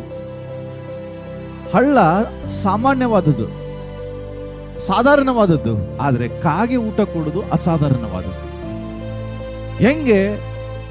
ಕಾಗೆ ಎಂದಿಗೂ ಮನುಷ್ಯರಿಗೆ ಊಟ ಕೊಡುವುದಿಲ್ಲ. ಕಾಗೆ ಸ್ವಂತ ಮಕ್ಕಳಿಗೆ ಊಟ ಕೊಡುವುದಿಲ್ಲ. ಗೊತ್ತಾ ನಿಮಗೆ? ಕಾಗೆ ಜನರಿಗೆ ಆಹಾರ ಕೊಡುವಂತ ಪಕ್ಷಿ ಅಲ್ಲ, ಜನರಿಂದ ಆಹಾರವನ್ನ ಕಸ್ಕೊಳ್ಳುವಂತ ಪಕ್ಷಿ. ಜನರಿಂದ ಆಹಾರವನ್ನ ಕಳತನ ಮಾಡುವಂತ ಪಕ್ಷಿ ಯಾವುದು? ಕಾಗೆ. ಆದ್ರೆ ದೇವರು ಏನ್ ಹೇಳ್ತಿದ್ದಾರೆ? ಇದೇ ಕಾಗೆ ಮೂಲಕ ನಿನಗೆ ಆಹಾರ ನಾನು ಕಳಿಸಿಕೊಡ್ತಾನೆ. ಹಲೋ, ಬಟ್ ಯಾವಾಗ ನೀನು ಸಾಧಾರಣವಾದ ನ್ಯಾಚುರಲ್ ಆಗಿರುವ ಕೆಲಸದಲ್ಲಿ ಹೋಗಿ ಮೊದಲು ಮಾಡು. ಕೆರೆತ ಹಳ್ಳಕ್ಕೆ ನೀನು ಮೊದಲು ಹೋದ್ರೆ, ಯಾಕೆ ಗೊತ್ತಾ? ಕಾಗೆಗಳು ಎಲ್ಲಿ ಕಾಣಿಸ್ತವೆ ಹೆಚ್ಚಂದ್ರೆ ಹಳ್ಳಗಳಲ್ಲಿ. ನೀವು ಹಳ್ಳ ಇರುವಂತ ಸ್ಥಳಕ್ಕೆ ಹೋಗ್ರಿ, ಹೆಚ್ಚು ಕಾಗೆಗಳಲ್ಲಿ ಬರ್ತವೆ. ಅರ್ಥ ಏನು? ಹಳ್ಳ ಇಲ್ಲದೆ ಕಾಗೆ ಬರಲ್ಲ. ಏನಿದ್ರೆ ಅರ್ಥ? ನ್ಯಾಚುರಲ್ ಆಗದೆ ಇರದೆ ಒಂದು ನ್ಯಾಚುರಲ್ ಆದ ಕೆಲಸ ನೀನು ಮಾಡದಿದ್ರೆ ಸೂಪರ್ ನ್ಯಾಚುರಲ್ ಕೆಲಸ ನಿನ್ನ ಜೀವಿತದಲ್ಲಿ ದೇವರು ಮಾಡುವುದಿಲ್ಲ. ಸತ್ತ ಹೆಣಗಳ ಕಣ್ಣುಗಳನ್ನು, ಗುಡ್ಡೆಗಳನ್ನು ಸಹ ತೆಗೆದು ಹಾಕ್ತಾವಂತೆ ಕಾಗೆಗಳು. ಗೊತ್ತಾ ನಿಮಗೆ? ಬೈಬಲ್ ಅಲ್ಲಿ ನೀವು ನೋಹನ ಒಂದು ಚರಿತ್ರೆ ಓದುವಾಗ, ನೋಹನು ನಾವೆಯಲ್ಲಿ ಇರುವಾಗ ಮಳೆ ಬರುವುದು ನಿಂತಾಗ ನೋಹನು ಕಾಗೆಗಳನ್ನು ಬಿಡ್ತಾನೆ, ಅದು ವಾಪಸ್ ಬರುವುದಿಲ್ಲ. ಆದ್ರೆ ಪಾರಿವಾಳ ವಾಪಸ್ ಬರ್ತದೆ. ಗೊತ್ತಾ ನಿಮಗೆ? ಅಂದ್ರೆ ಕಾಗೆ ಅಂದ್ರೆ ಇಟ್ಸ್ ಅನ್ರಿಲಯಬಲ್ ಅಂತ ಹೇಳ್ತಾರೆ. ಅಂದ್ರೆ ಅದ್ರ ಮೇಲೆ ನಿನಗೆ ಡಿಪೆಂಡ್ ಆಗ್ಲಿಕ್ಕೆ ಸಾಧ್ಯ ಇಲ್ಲ. ನಂಬಿಕೆಯ ಪಕ್ಷಿ ಅಲ್ಲದು, ಅಪನಂಬಿಗಸ್ತವಾದ ಪಕ್ಷಿ. ಜವಾಬ್ದಾರಿ ಇರುವಂತ ಪಕ್ಷಿ ಅಲ್ಲದು, ಬೇಜವಾಬ್ದಾರಿ ಇರುವಂತ ಪಕ್ಷಿ. ಅಂತ ಪಕ್ಷಿಗೆ ದೇವರೇನ್ ಹೇಳ್ತಾರಂತೆ ಗೊತ್ತಾ? ನಾನು ನಿನಗೆ ಪಾರಿವಾಳ ಕಳಿಸ್ತೇನೆ ಅಂತ ಹೇಳ್ತಾ ಇಲ್ಲ. ನಾನು ನಿನಗೆ ಏನು ಕಳಿಸ್ಕೊಡ್ತೇನೆ? ಏನ್ ಕಳಿಸ್ಕೊಡ್ತೇನೆ? ಹಲೋ, ಇಲ್ಲಿ ಕಾಗೆ ಬಗ್ಗೆ ಮಾತಾಡಕ್ ಬಂದಿಲ್ಲ ನಾನು. ದೇವರು ಕಾಗೆ ಅಂತ ಯಾಕೆ ಹೇಳ್ದ? ಜನರಿಗೆ ಸಾಧ್ಯ, ಆದ್ರೆ ದೇವರಿಗೆ ಸಾಧ್ಯ. ಅಂದ್ರೆ ಅಸಾಧಾರಣವಾದ ಕಾರ್ಯವನ್ನ ಈಗಲೂ ಸಹ ದೇವರು ನಿನ್ನ ಜೀವಿತದಲ್ಲಿ ಮಾಡ್ಲಿಕ್ಕೆ ಸರ್ವಶಕ್ತನಾಗಿದ್ದಾನೆ. ಬಟ್ ಯಾವಾಗ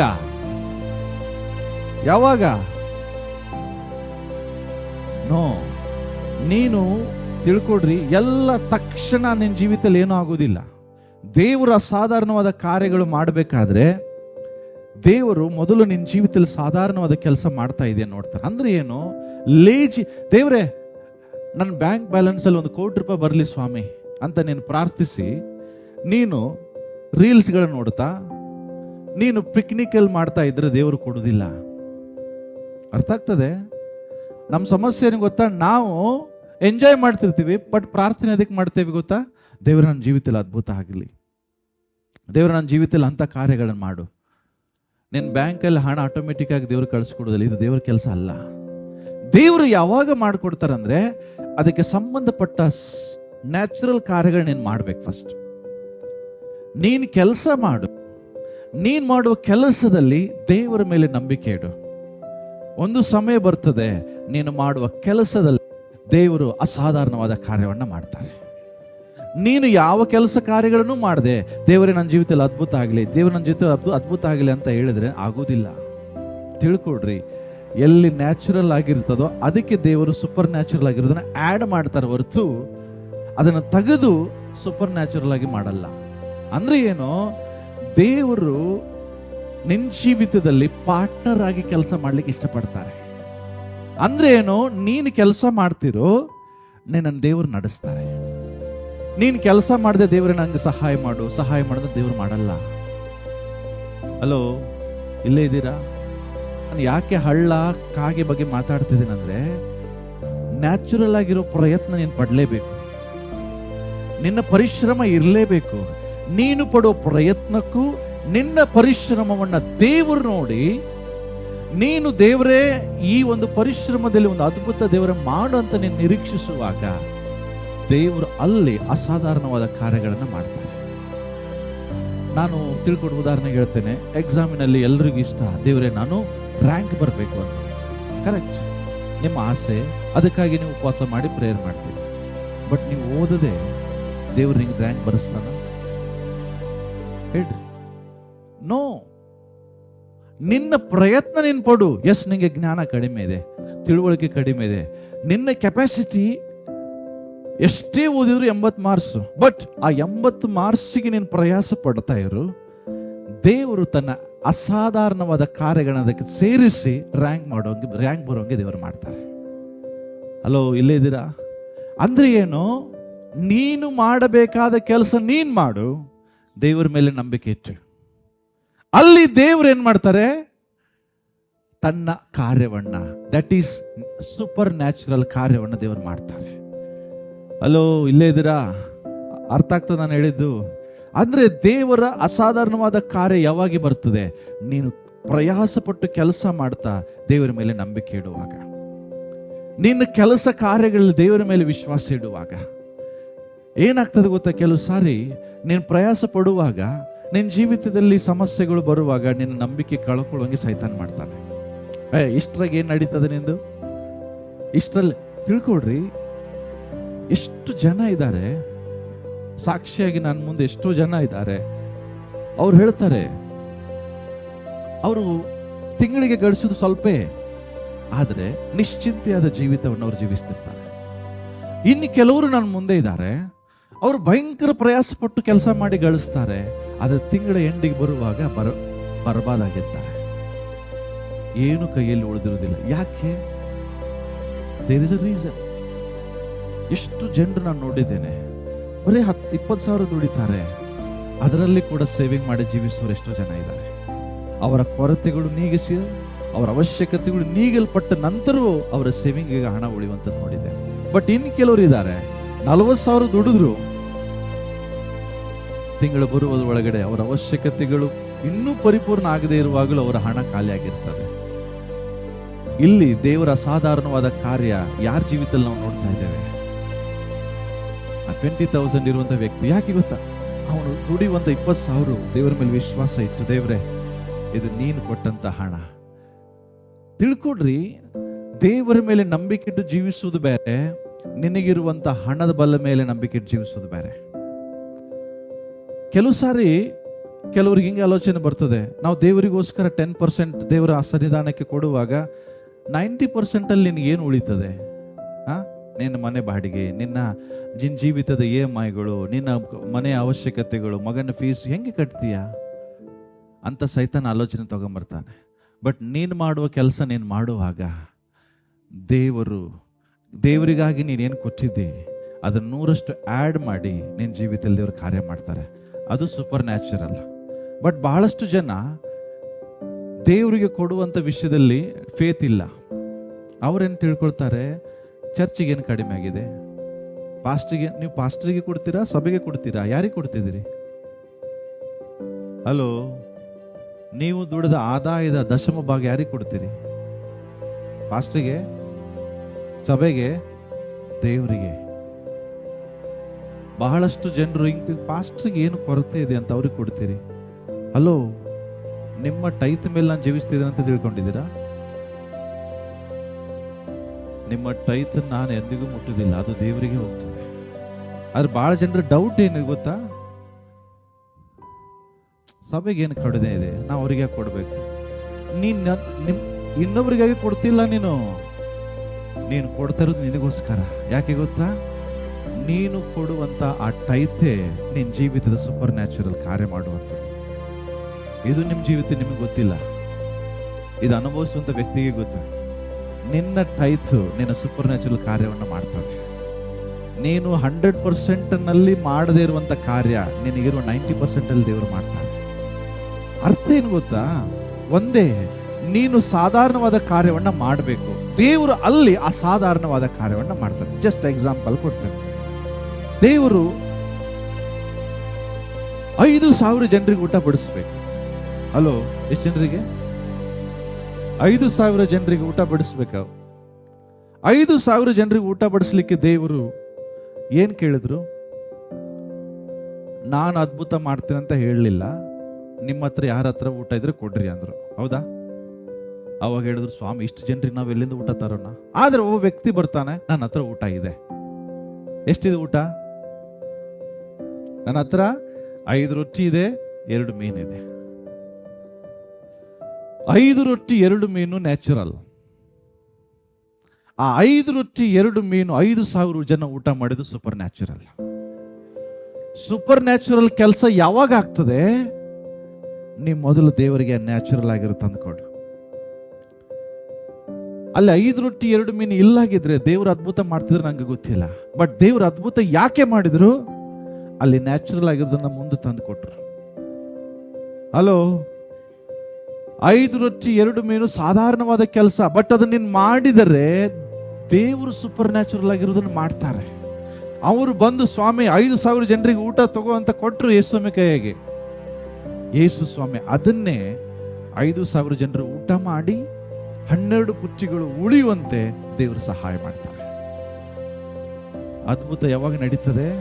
ಸೂಪರ್ ನ್ಯಾಚುರಲ್ ಆಗಿರೋ ಕೆಲಸ ಯಾವಾಗ ನಡೀತದೆ? ಯಾವಾಗ ನಡೀತದೆ?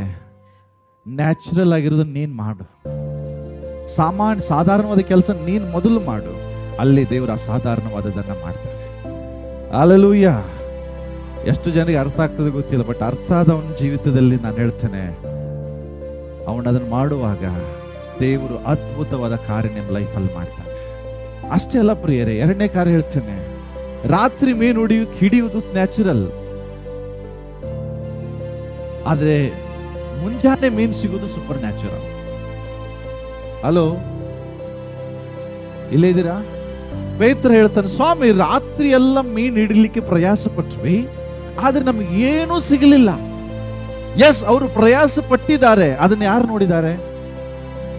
ದೇವರು ನೋಡಿದ್ದಾರೆ. ಆಮೇಲೆ ಒಂದು ಮಾತು ಹೇಳ್ತಾನೆ, ಆದ್ರೂ ನಿನ್ನ ಮಾತಿನ ಮೇಲೆ ನಂಬಿಕಿಚ್ಚು ನಾನು ಬಲೆಯನ್ನ ಬೀಸ್ತಾನೆ. ಪೇತ್ರನ ಜಾಗದಲ್ಲಿ ಬೇರೆ ಯಾರಾದ್ರೂ ಮೀನುಗಾರಿದ್ರೆ ಯೇಸು ಸ್ವಾಮಿಗೆ ತಲೆ ಕಟ್ಟಿದೆ ಅಂತ ಹೇಳಿ ಮನೆಗೆ ಹೋಗ್ತಿದ್ರು. ಯಾಕೆ? ಇಡೀ ರಾತ್ರಿ ಮೀನು ಹಿಡಿದವ್ರಿಗೆ ಏನಾಗಿದೆ? ಪ್ರಯಾಸ ಪಟ್ಟು ಸುಸ್ತಾಗಿದೆ. ಹೋಲ್ ನೈಟ್ ಪ್ರಯಾಸ ಪಟ್ಟರು ಒಂದು ಮೀನು ಸಿಕ್ಕಿಲ್ಲ. ಆದ್ರೆ ಯೇಸು ಸ್ವಾಮಿಗೆ ಹೇಳ್ತಾ ಇದ್ದಾರೆ, ಈಗ ನೀವು ನಿಮ್ಮ ಬಲಭಾಗಕ್ಕೆ ಬಲೆಯನ್ನ ಬೀಸ್ರಿ. ತಿಳ್ಕೊಡ್ರಿ, ಇಲ್ಲಿ ಮೀನು ಸಿಕ್ಕಿಲ್ಲ, ದೇವ್ರು ಹೇಳ್ತಾರೆ ಈಗ ಇಲ್ಲಿ ಬೆಲೆ ಹಾಕ್ರಿ. ಇಷ್ಟೇ. ಯಾವಾಗ? ಅದು ಡೇ. ಸ್ವಾಮಿ ಇವತ್ತು ಬೇಡ, ನಾಳೆ ಮಾಡ್ತೀನಂತ ಅವನ ಮನೆಗೆ ಹೋಗಿದ್ರೆ ಅವನು ಸೂಪರ್ ನ್ಯಾಚುರಲ್ ಕೆಲಸ ನೋಡ್ತಿರ್ಲಿಲ್ಲ. ಅವನೇನ್ ಮಾಡ್ತ? ನಿನ್ನ ಮಾತಿನ ಮೇಲೆ ನಂಬಿಕೆ ಇಟ್ಟು ನಾನು ಮತ್ತೆ ಬಲೆ ಹಾಕ್ತಾನೆ. ತಿಳ್ಕೊಡ್ರಿ, ಮುಂಜಾನೆ ಮೀನು ಸಿಗೋದು ಕಷ್ಟ, ಮೀನು ಸಿಗೋದು ಯಾವಾಗಿದ್ರು ರಾತ್ರಿ. ಆದ್ರೆ ನಿನ್ನ ಜೀವಿತದಲ್ಲಿ ನಿನ್ನ ರಾತ್ರಿ ಪ್ರಯಾಸ ಪಟ್ಟಾಗಲೂ ನಿನ್ನ ಜೀವಿತದಲ್ಲಿ ಅದ್ಭುತ ನಡೆದಿಲ್ಲ, ಆದ್ರೆ ನೀನು ನಿರಾಶೆಗೊಂಡಿಲ್ಲ, ದೇವರ ಮೇಲೆ ನಂಬಿಕೆ ಇಟ್ಟಿ ಅಂದ್ರೆ ರಾತ್ರಿ ಅವಶ್ಯಕತೆ ಇಲ್ಲ ದೇವರಿಗೆ, ಹಗಲಲ್ಲಿ ದೇವರು ಮೀನು ಕೊಡ್ಲಿಕ್ಕಿದ್ದಾರೆ. ಹಲ್ಲೆಲೂಯಾ. ನಂಬ್ತೀರಾ? ನಿಮ್ಮ ಜೀವಿತದಲ್ಲಿ ಮಾಡು, ಅಸಾಧಾರಣವಾದ ಕಾರ್ಯವನ್ನು ದೇವರು ಮಾಡ್ತಾರೆ. ನೀನು ಸಾಧಾರಣವಾದ ಕಾರ್ಯವನ್ನು ನೀನು ಮಾಡದಿದ್ರೆ ಅಸಾಧಾರಣವಾದ ಸಂಗತಿ ನಿನ್ನ ಜೀವಿತದಲ್ಲಿ ದೇವರು ಮಾಡ್ಲಿಕ್ಕೆ ಸಾಧ್ಯ ಇಲ್ಲ. ಹಲೋ, ಎಲ್ಲೇ ಇದ್ದೀರಾ? ಎಲ್ರು ಯೇಸು ಸ್ವಾಮಿ ಕಡೆ ಬಂದ್ರು, ಪರಿಸರ ಎಲ್ಲರೂ ಬಂದ್ರು. ನೋಡಪ್ಪ, ನೀನು ನ್ಯಾಯವಾದ ಜೀವಿತ ಜೀವಿಸು. ಎಲ್ರು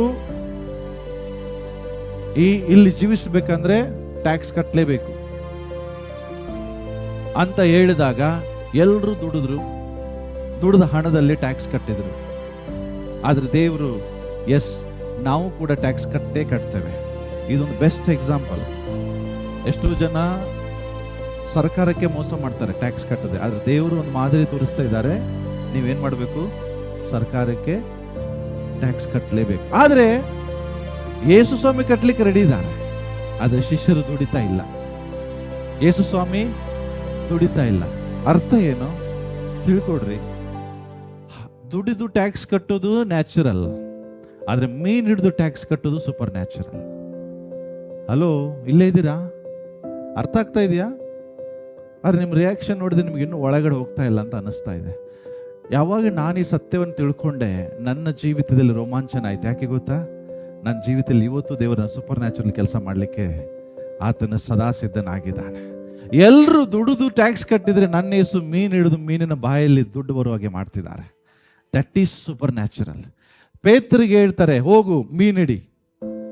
ಅವನು ಮೀನು ಹಿಡಿಯದಿದ್ರೆ ಸಾಧಾರಣವಾದ ಪ್ರಯಾಸ ಅವನು ಪಡಲೇಬೇಕು. ಅವನು ಪಟ್ಟಾಗ ಮೀನಿನ ಬಾಯಿ ಒಳಗಡೆ ಹಣ ಇದೆ. ಹಣ ಎಲ್ಲಿಂದ ಬಂತು? ಎಲ್ಲಿಂದ ಬಂತು? ನಾನು ಒಂದು ಹೇಳ್ತೀನಿ ನೋಡ್ರಿ, ಸಾಮಾನ್ಯವಾದ ಕೆಲಸ ಮಾಡುವಾಗ ವಿವರಣೆ ಕೊಡಬಹುದು, ಆದ್ರೆ ಅಸಾಧಾರಣವಾದ ಕೆಲಸ ದೇವರು ಮಾಡುವಾಗ ನಿನಗೆ ಎಕ್ಸ್ಪ್ಲೇನ್ ಮಾಡ್ಲಿಕ್ಕೆ ಆಗಲ್ಲ. 5,000 ಜನ ಹೆಂಗೆ ಊಟ ಮಾಡಿದ್ರು, V cannot explain. That is super natural. Hello, ಇಲ್ಲೇ ಇದ್ದೀರಾ? ಮುಂಜಾನೆ ಮೀನ್ ಹೆಂಗ್ ಸಿಕ್ತು?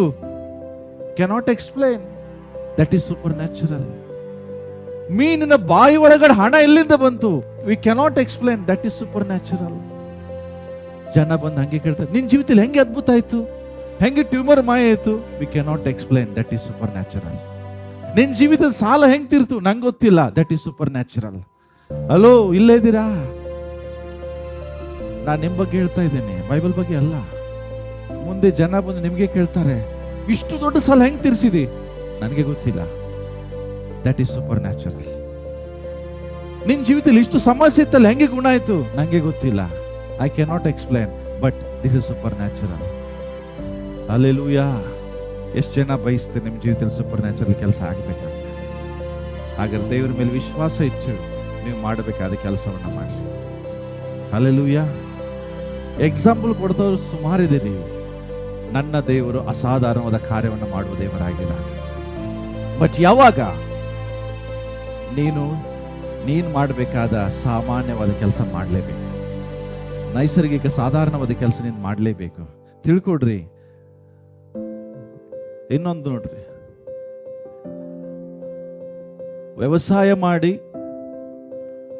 ವ್ಯವಸಾಯ ಮಾಡಿದ ದ್ರಾಕ್ಷಿ ಹಣ್ಣನ್ನು ಅದನ್ನು ಕ್ರಶ್ ಮಾಡಿ, ಅದನ್ನ ಪ್ರೆಸ್ ಮಾಡಿ, ಅದನ್ನ ಸ್ವಲ್ಪ ದಿನದವರೆಗೆ ಇಟ್ಟು ಆಮೇಲೆ ದ್ರಾಕ್ಷಾರಸ ಆಗೋದು ನ್ಯಾಚುರಲ್. ನಿಮ್ಗೆ ಗೊತ್ತಾ? ದ್ರಾಕ್ಷಾರಸ ಮಾಡಬೇಕಾದ್ರೆ ಎಷ್ಟೋ ತಿಂಗಳು ಬೇಕು. ಗೊತ್ತಾ ನಿಮಗೆ? ಗೊತ್ತಿಲ್ವಾ? ಕ್ರಿಸ್ಮಸ್ಗೆ ದ್ರಾಕ್ಷಾರಸ ಮಾಡ್ಬೇಕಂದ್ರೆ 6 ತಿಂಗಳ ಮುಂಚೆ ಸ್ಟಾರ್ಟ್ ಮಾಡ್ತಾರೆ ಅವರು, ವೈನ್ ಮಾಡ್ಬೇಕಂದ್ರೆ. ಯಾಕೆಂದ್ರೆ ಆ ದ್ರಾಕ್ಷಿ ಹಣ್ಣನ್ನ ಎಷ್ಟೋ ತಿಂಗಳು ಫರ್ಮೆಂಟ್ ಅಂದ್ರೆ ಕೊಳಿಯು ಹಾಗೆ ಮಾಡ್ಬೇಕು ಅದನ್ನ. ನಂತರ ಅದ್ರ ಒಳಗಡೆಯಿಂದ ಬರುವಂತ ರಸ ಅದು. That is natural. ಬಟ್ ನನ್ನ ದೇವರು ಏನ್ ಮಾಡಿದ್ರು? ತಕ್ಷಣ ದ್ರಾಕ್ಷಾರಸ ರೆಡಿ ಮಾಡಿದ್ರು. ಹೆಂಗೆ? ಯಾರಿಗಾರು ಎಕ್ಸ್ಪ್ಲೇನ್ ಮಾಡ್ಬೋದಾ ಹೆಂಗೆ ಆಯ್ತಂತ? No, that is supernatural. ಅದನ್ನು ಈಗಲೂ ದೇವರು ಮಾಡಲು ಸರ್ವಶಕ್ತನಾಗಿದ್ದಾನೆ. ಬಟ್ ಯಾವಾಗ ನೀನು ನ್ಯಾಚುರಲ್ ಆಗಿರೋ ಕೆಲಸ ಮಾಡ್ಬೇಕು. ನೀನು ಹಳ್ಳಕ್ಕೆ ಹೋದ್ರೆ ಕಾಗೆ ಬರ್ತದೆ, ನೀನು ಹಳ್ಳಕ್ಕೆ ಹೋಗದೆ ಕಾಗೆ ಬರುವುದಿಲ್ಲ. ಪಕ್ಕದವರಿಗೆ ಹೇಳ್ರಿ, ದೇವರ ಅಸಾಧಾರಣವಾದ ಕಾರ್ಯವನ್ನು ನೋಡ್ಬೇಕಾದ್ರೆ ಸಾಧಾರಣವಾದ ಕಾರ್ಯವನ್ನು ಮಾಡು. ಹಲ್ಲೆಲೂಯಾ. ಇಲ್ಲೇ ಇದ್ದೀರಾ? ನೆಕ್ಸ್ಟ್ ಕೊನೆ ಪಾಯಿಂಟ್ ಇನ್ನೊಂದು ನಾನು ಹೇಳಿ ಮುಗಿಸ್ಲಿಕ್ಕಿದ್ದೇನೆ. ಸೊ 4ನೇ ಪಾಯಿಂಟ್ ಏನ್ ಕಲ್ತ್ವಿ? ಯಾವಾಗ ದೇವರು ಒದಗಿಸಿ ಕೊಡ್ತಾನೋ ಅಸಾಧಾರಣವಾದ ರೀತಿಯಲ್ಲಿ ದೇವರು ಮಾಡುವನಾಗಿದ್ದಾನೆ. ನೆಕ್ಸ್ಟ್, ಯಾವಾಗ ದೇವರು ಒದಗಿಸಿ ಕೊಡ್ತಾನೋ ನೀನು ತಿಳಿಯದೇ ಇರುವ ಸ್ಥಳದಿಂದ ದೇವರು ಒದಗಿಸಿ ಕೊಡ್ತಾನೆ. ಅನ್ಲೈಕ್ಲಿ ಪ್ಲೇಸಸ್ ಅಂದ್ರೆ ಏನ್ ಗೊತ್ತಾ? ಅಂದ್ರೆ ನೀನ್ ನೆನೆಸದೇ ಇರುವ ಜಾಗದಿಂದ ದೇವರು ನಿನಗೆ ಬೇಕಾದ ಅದ್ಭುತವನ್ನ ಮಾಡ್ಲಿಕ್ಕಿದ್ದಾರೆ. ಅಂದ್ರೆ ಅರ್ಥ ಏನು ಗೊತ್ತಾ? ನೀನ್ ನೆನೆಸಿರುವುದಿಲ್ಲ ಇವರಿಂದ ನನಗೆ ಸಹಾಯ ಬರ್ತದೆ, ನೀನ್ ನೆನೆಸಿರುವುದಿಲ್ಲ ಇಲ್ಲಿಂದ ನನಗೆ ಸಹಾಯ ಬರ್ತದೆ, ನೀನ್ ನೆನೆಸಿರುವುದಿಲ್ಲ ಅಂತ ಒಂದು ಸ್ಥಳದಿಂದ ದೇವರು ನಿನಗೆ ಅದ್ಭುತವನ್ನ ಮಾಡ್ಲಿಕ್ಕಿದ್ದಾರೆ. ನಮ್ಮ ಸಮಸ್ಯೆ ಏನ್ ಗೊತ್ತಾ ಪ್ರಿಯರೇ? ಕಾಗೆ ಒಳ್ಳೆ ಪಕ್ಷಿ ಅಂಕುರೆ ಅಲ್ಲೇ ಅಲ್ವಾ? ಎಷ್ಟು ಜನ ನಂಬ್ತೀರಿ? ಇನ್ನೊಂದು ಹೇಳ್ಬೋದು, ಅದು ಪಾರಿವಾಳದ ಹಾಗೆ ಸಮಾಧಾನದ ಪಕ್ಷಿ ಅಲ್ಲ, ಪಾರಿವಾಳದ ಹಾಗೆ ನಿಷ್ಕಪಟ ಅಂತೂ ಅಲ್ಲ, ಪಾರಿವಾಳದ ರೀತಿ ಪರಿಶುದ್ಧವಾದದ್ದು ಅಲ್ಲ. ಕಾಗೆ ಹೊಲಸು ಪಕ್ಷಿ. ಕಾಗೆ ಸಮಾಧಾನದ ಇರುವಂಥದ್ದಲ್ಲ, ಕರ್ಕಶ ಮಾಡುವಂತ ಪಕ್ಷಿ. ಕಾಗೆ ಶಬ್ದ ಇಷ್ಟ ಆಗುವುದಿಲ್ಲ ಜನರಿಗೆ, ಗೊತ್ತಾ? ಅದು ಗಲೀಜವಾದಂಥ ಪಕ್ಷಿ, ಡಿಸ್ಟರ್ಬ್ ಮಾಡುವಂಥ ಪಕ್ಷಿ, ಮತ್ತೆ ಭರವಸೆ ಎಂದಿಗೂ ಅದರ ಮೇಲೆ ಇಡದೇ ಇರುವಂತ ಒಂದು ಪಕ್ಷಿ. ತಿಳ್ಕೊಡ್ರಿ, ಇಂಥ ಜಾಗದಿಂದ ಅದ್ಭುತವನ್ನ ದೇವರು ಮಾಡ್ಲಿಕ್ಕಿದ್ದಾರೆ. ಬಹಳ ಜನರಿಗೆ ಅರ್ಥ ಆಗ್ತಿಲ್ಲ. ತಿಳ್ಕೊಡ್ರಿ, ಏನು ನಾನು ಹೇಳಿಕ್ಕೆ ಇಷ್ಟಪಡ್ತಾ ಇದ್ದೀನಂದ್ರೆ, ನೀನ್ ನೆನೆಸಿರುವುದಿಲ್ಲ ಈ ಜಾಗದಲ್ಲೇ ದೇವರು ನನ್ನ ಅಭಿವೃದ್ಧಿ ಪಡಿಸ್ತಾರಂತ. ಬಹಳ ಜನರ ಕಂಪ್ಲೇಂಟ್ ಏನು ಗೊತ್ತಾ? ಪಾಸ್ಟ್ರೇ, ನಾವು ಇಂಥ ಜನರ ಜೊತೆ ಕೆಲಸ ಮಾಡ್ತೀವಿ, ಅಲ್ಲಿ ನಮ್ಗೆ ಹೆಂಗೆ ಅದ್ಭುತ ಆಗ್ತದೆ? ತಿಳ್ಕೊಡ್ರಿ, ಈ ಲೋಕದಲ್ಲಿ ನಾವು ಎಷ್ಟೇ ಕೆಲಸ ಮಾಡಿದ್ರು ನಾವು ಲೋಕದಲ್ಲೇ ಕೆಲಸ ಮಾಡಬೇಕು, ಅಣ್ಣರ ಮಧ್ಯದಲ್ಲೇ ಕೆಲಸ ಮಾಡಬೇಕು, ಅಣ್ಣರ ಜೊತೆಗೆ ಕೆಲಸ ಮಾಡಬೇಕು. ದೇವರು ಎಂದಿಗೂ ಹೇಳುವುದಿಲ್ಲ ಅವರದಲ್ಲಿ ಕೆಲಸ ಮಾಡಬೇಡ, ಅವ್ರ ಜೊತೆಗೆ ನೀನು ಕೆಲಸ ಮಾಡಬೇಡ. ದೇವರು ಹೇಳುದು ಇಜ್ಜೋಡ್ ಆಗಬೇಡ ಅಂತ ಹೇಳ್ತಾರೆ. ಇಜ್ಜೋಡ್ ಅಂದ್ರೆ ಏನು?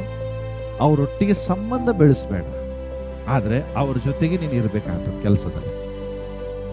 ಬಹಳ ಜನರಿಗೆ ಏನು ಗೊತ್ತು, ಫಸ್ಟ್ ಏನು ಮಾಡೋದು, ನಮ್ಮ ಮ್ಯಾನೇಜರು ಸರಿ ಇಲ್ಲ ರೀ, ನಮ್ಮ ಮ್ಯಾನೇಜರು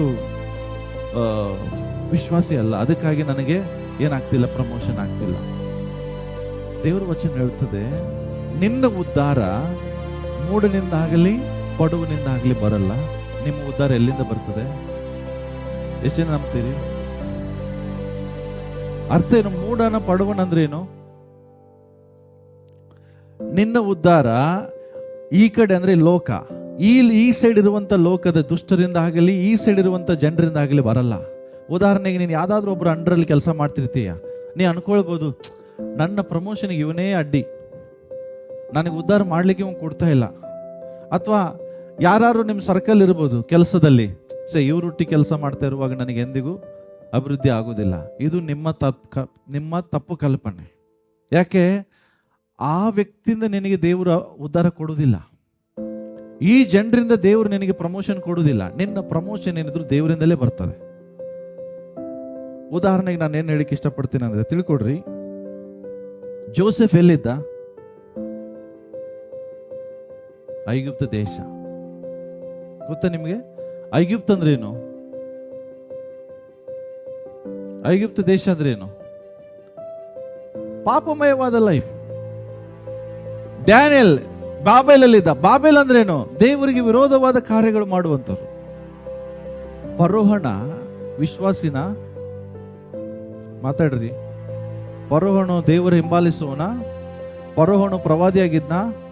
ಏನು ಇಲ್ಲ. ಅವನು ಅನ್ಯ ಧರ್ಮದವನು, ಅನ್ಯ ದೇವರನ್ನ ಆರಾಧಿಸುವಂತವನು. ಅಂತವ್ರು ಅಂಡ್ರಲ್ಲಿ ಯಾರು ಕೆಲಸ ಮಾಡ್ತಿದ್ದಾರೆ? ಯೋಸೆಫ. ಏನಾಯ್ತು?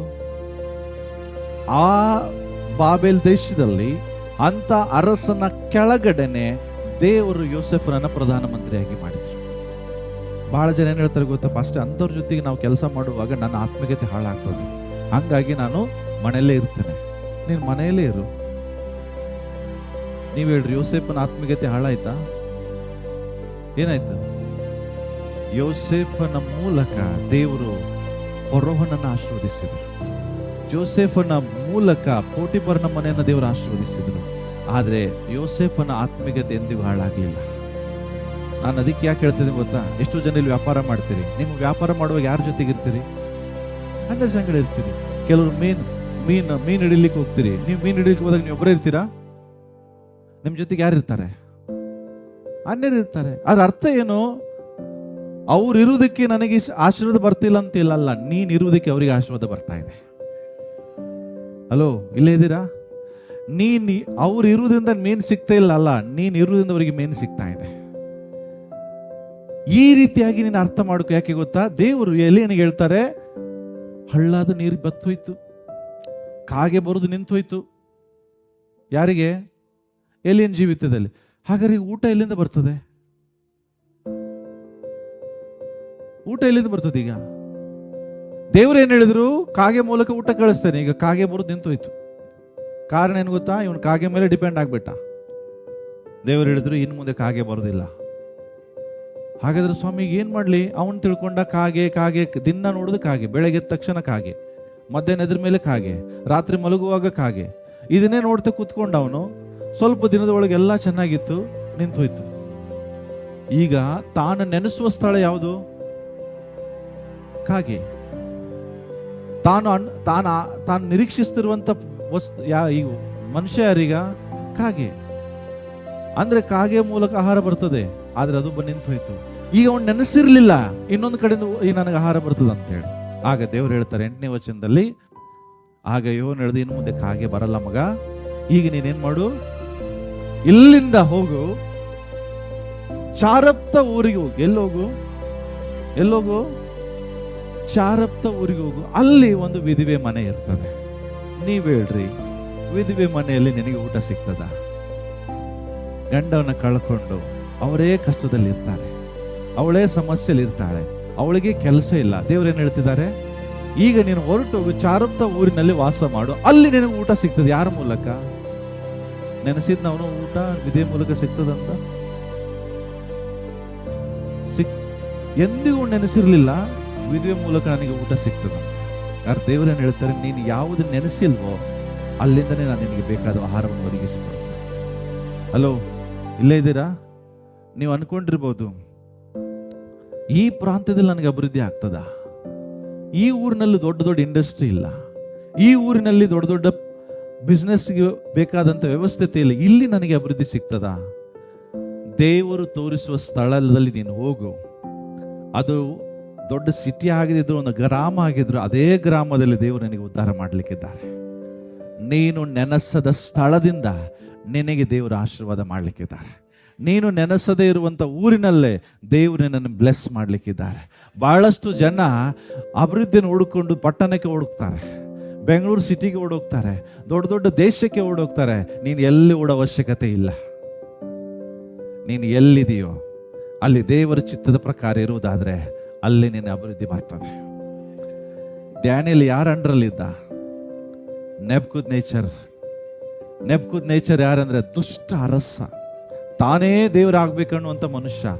ಅವನ ಅಂಡರ್ನಲ್ಲಿ ಡ್ಯಾನಿಯಲನ್ನ ದೇವರು ಅಭಿವೃದ್ಧಿ ಪಡಿಸ್ತಾರೆ. ಅಲೋ, ಇಲ್ಲೇ ಇದ್ದೀರಾ? ಐಗುಪ್ತ ದೇಶದಲ್ಲಿ ಯೋಸೇಫ, ಆ ಊರಿನಲ್ಲಿ ಅವನನ್ನು ದೇವರು ಅಭಿವೃದ್ಧಿ ಪಡಿಸ್ತಾರೆ. ಬಾಬೇಲ್ ಪಟ್ಟಣದಲ್ಲಿ ಡ್ಯಾನಿಯಲ್ನ ದೇವರು ಅಭಿವೃದ್ಧಿ ಪಡಿಸ್ತಾರೆ. ಪ್ರಿಯರೇ, ಅಷ್ಟೇ ಅಲ್ಲ, ಎಸ್ತೇಲ್ ರಾಣಿ ಕೂಡ ಒಬ್ಬ ಅಧರ್ಮಿಯಾದ ರಾಜನನ್ನ ಮದುವೆ ಆಗ್ತಾಳೆ. ಆದ್ರೆ ದೇವರು ಅಲ್ಲೇ ಅವಳ ಮೂಲಕ ಅವರ ಜನರನ್ನ ದೇವರು ಸಂರಕ್ಷಿಸ್ತಾರೆ. ಅವರ ಆತ್ಮಿಕತೆ ಎಂದು ಹಾಳಾಗ್ಲಿಲ್ಲ, ಡ್ಯಾನಿಯಲ್ ಆತ್ಮೀಯತೆ ಹಾಳಾಗಿಲ್ಲ, ಎಸ್ತೇಲ್ ಆತ್ಮಿಕತೆ ಹಾಳಾಗ್ಲಿಲ್ಲ. ಅಷ್ಟೇ ಅಲ್ಲ, ನಮ್ಮ ಯೋಸೇಫನ ಆತ್ಮಿಕತೆಯೂ ಹಾಳಾಗ್ಲಿಲ್ಲ. ಆದ್ರೆ ದೇವರು ಅವರನ್ನಲ್ಲಿ ಅಭಿವೃದ್ಧಿ ಪಡಿಸ್ತಾರೆ. ಅಲೋ, ಇಲ್ಲೇ ಇದ್ದೀರಾ? ಸೊ ದೇವರು ಒದಗಿಸುವಿಕೆ ನಿನ್ನಿಂದ ವಿವರಿಸಲಿಕ್ಕೆ ಆಗುವುದಿಲ್ಲ. ಆ ಪ್ರಕಾರ ದೇವರು ನಿನ್ನ ಎಲ್ಲ ಅವಶ್ಯಕತೆಗಳನ್ನು ಒದಗಿಸಲಿಕ್ಕೆ ಸರ್ವಶಕ್ತನಾಗಿದ್ದ. ಹಲ್ಲೆಲೂಯ. ಸೊ ತಿಳ್ಕೊಳ್ರಿ, ನೀನು ಸಾಧಾರಣವಾದ ಕೆಲಸ ಮಾಡು, ದೇವರು ಅಸಾಧಾರಣವಾದ ಕಾರ್ಯವನ್ನ ಮಾಡ್ತಾರೆ.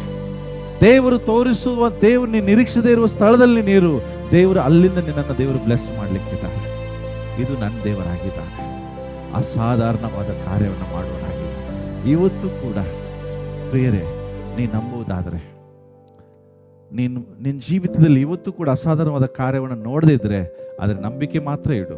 ಒಂದು ಸಮಯ ಬರ್ತದೆ, ನಿನ್ನ ಜೀವಿತದಲ್ಲಿ ಅಸಾಧಾರಣವಾದ ದೇವರ ಕಾರ್ಯವನ್ನು ಮಾಡಲಿಕ್ಕಿದ್ದಾರೆ. ನಾವೇ ನಿಂತ್ಕೊಂಡು ನಾವು ಪ್ರಾರ್ಥನೆ ಮಾಡಿಕೊಳ್ಳೋಣ ಪ್ರಿಯರೇ.